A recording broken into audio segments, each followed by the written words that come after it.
Bawat isa, good evening. And welcome to our 21st World Missions Conference. Amen? Are you glad that you're in the house of God? Say amen?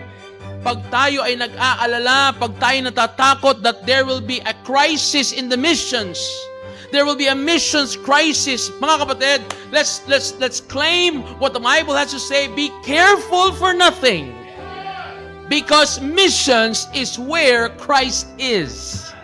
People today ay wala nang pakialam about biblical cause anymore.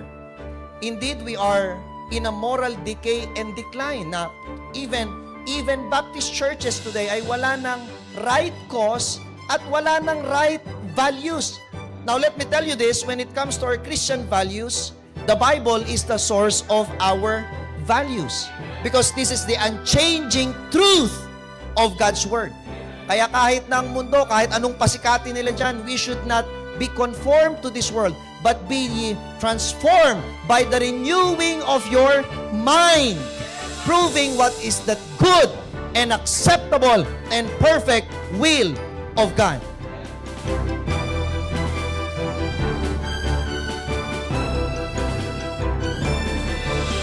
Ganun din tayo mga local churches, small or big, local or foreign, young or old churches can also defeat the giant enemies of our mission.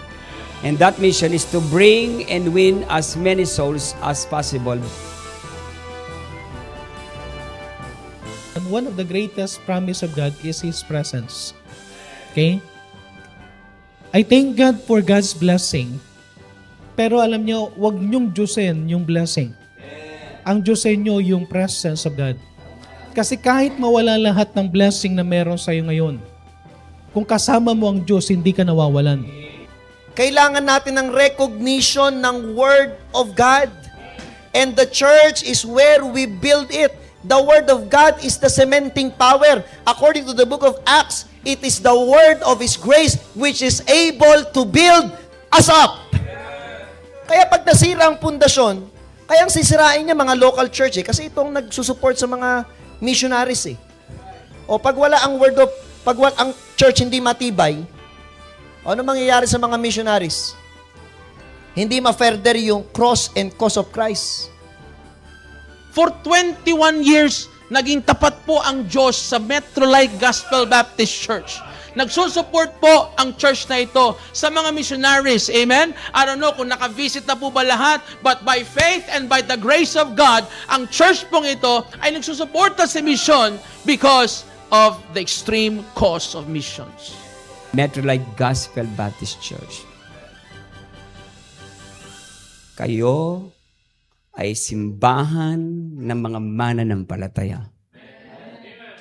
Kay simbahan ng mga itinuturing ng mga makadiyos na Kristiyano. Kayo ay mga Kristiyanong sabihan ng Diyos na mumuhay na matuwid sa harapan ni Kristo. Hindi kayo dapat kokontra sa misyon.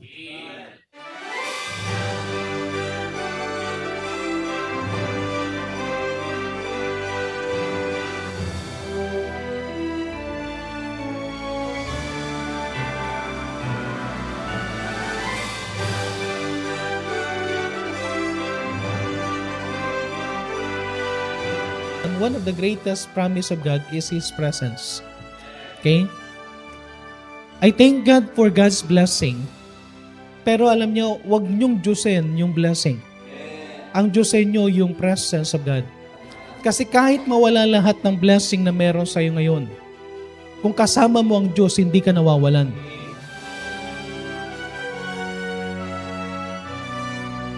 The blessing of making a promise, make a promise based on God's promise.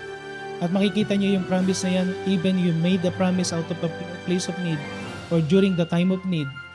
Pero yung promise mo is to worship and to be a good steward ng Panginoon, dahil ibibigay mo yung tithes, sabihin ko sa inyo, God will fulfill His promise. Sometimes, tinitest lang tayo talaga ng Panginoon. Alam naman niya na kaya niyang ibigay yung mga bagay na kailangan mo. Pero binibigyan, nilalagay ka niya sa situation na walang-wala ka ngayon, titignan niya kung susunod ka. Kung ang Diyos ang nagsabi, then singilin mo ang Diyos, Lord, Ikaw naman ang nagsabi nito. Bahala ka na sa need ko. Bahala ka na mag-provide. And hindi nagkukulang ang Panginoon. Yung timing ng Panginoon is always very timely. God is faithful to His promises. Sana makuha nyo palagi ito. Ang Diyos faithful sa lahat ng promise niya. Pag ang Diyos nangako, walang imposible.